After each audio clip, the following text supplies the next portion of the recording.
Election ఎలా జరిగింది, counting అయిపోయిందా, ఫలితం ఎప్పుడు వచ్చే అవకాశం ఉందనేది మా Delhi bureau chief Krishna updates ఇస్తారు. Krishna, good evening. ఎప్పట్లోగా రిజల్ట్ వచ్చే అవకాశం ఉంది? గుడ్ ఈవినింగ్ వీకే.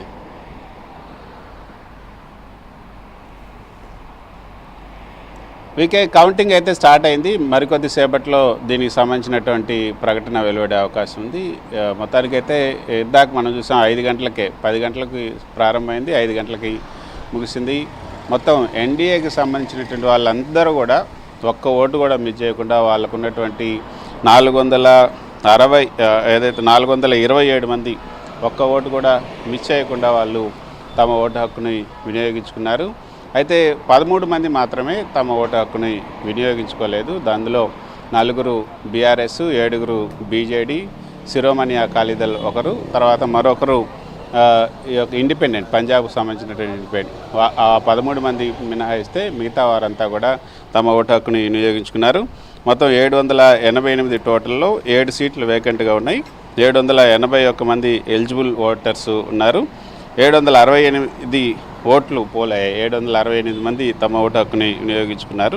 సో 768 అంటే మ్యాజిక్ ఫిగర్ మనం చూసుకుంటే 384 మ్యాజిక్ ఫిగర్ కావాల్సి ఉంటుంది. కానీ 427 వరకు కూడా ఎన్డీఏకి ఉంది. సో గెలవటానికి ఇంకా 40-45 సీట్లు ఎగస్ట్రానే ఉన్నాయి. ఇంకా దీనికన్నా ఒక 40-40 సీట్లు ఎగస్ట్రా వస్తాయి. అంటే 60 దాకా, 60-70 వరకు క్రాస్ ఓటింగ్ జరగవచ్చు అన్నది ఈ యొక్క ఎన్డీఏ నేతలు చెప్తున్నమాట. ఆ క్రాస్ ఓటింగ్ ఎక్కడి నుంచి జరగాలి అంటే, ఇప్పుడు ఇండియా కూటమికి సంబంధించి మనం చూసుకుంటే 324 మంది ఉన్నారు ఇండియా కూటమిలో. ఆ 324లో 40 మంది 50 మంది క్రాస్ ఓటింగ్ అంటే ఎక్కడి నుంచి వస్తారు అన్నది కూడా కొంతమంది, అంటే ఈ 40-50 మందిలో కొంతమంది ఇండివిజువల్స్ కొంతమంది ఉన్నారు, కొంతమంది ఏమో ఇండిపెండెంట్ అభ్యర్థులు కొంతమంది ఉన్నారు, చిన్న చిన్న పార్టీలు కొన్ని ఉన్నాయి. వాళ్ళలో ఒక 20-30 మంది ఖచ్చితంగా వీళ్ళకి ఓటేస్తారని కూడా చెప్తున్నారు, ఇండియా కూటమిలో లేని వాళ్ళు. అయితే డిఎంకేకి సంబంధించిన వాళ్ళు కూడా ఒక 10-15 మంది డిఎంకే, అంటే ఒక తమిళ్ దీన్ని తీసుకొచ్చారు. సిపి రాధాకృష్ణన్ తమిళుడు కాబట్టి ఇక్కడ విప్పు లేదు, ఆత్మ ప్రబోధానుసారం ఓటేయచ్చు. కాబట్టి ఇక్కడ ఇది సీక్రెట్ బ్యాలెటే కాబట్టి డిఎంకేకి సంబంధించి ఒక 10-15 మంది క్రాస్ ఓటింగ్ పాల్పడవచ్చు అన్నది కొంతమంది చెప్తున్నటువంటి మాట. దాంతోపాటు వైఎస్ఆర్సీపీకి సంబంధించిన వాళ్ళు కూడా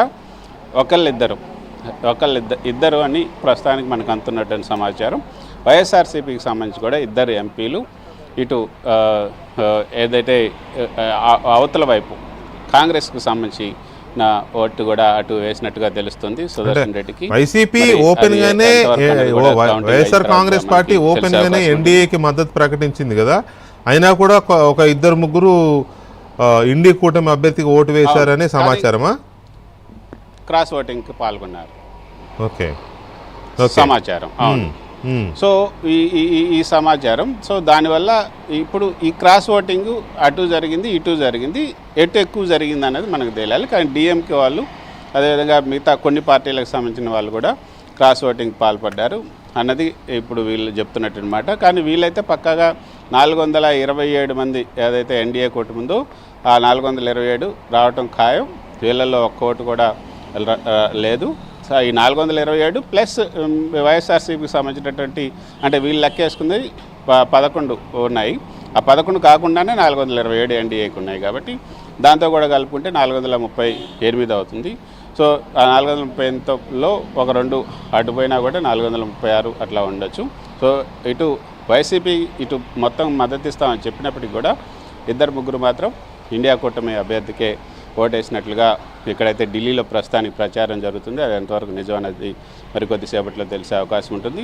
తర్వాత మిగతా వాళ్ళు కూడా డిఎంకే, తర్వాత మిగతా కొంతమంది సిపిఆర్కి మహారాష్ట్రలో పనిచేసి వచ్చారు కాబట్టి మహారాష్ట్రలో ఉన్నటువంటి ఇండియా కూటమికి సంబంధించినటువంటి పార్టీలు ఏవైతే ఉన్నాయో ఆ పార్టీలకు సంబంధించినటువంటి ఎంపీలు, అంటే ఆయనకి పర్సనల్గా తెలిసిన వాళ్ళు కూడా చాలామంది ఉన్నారు.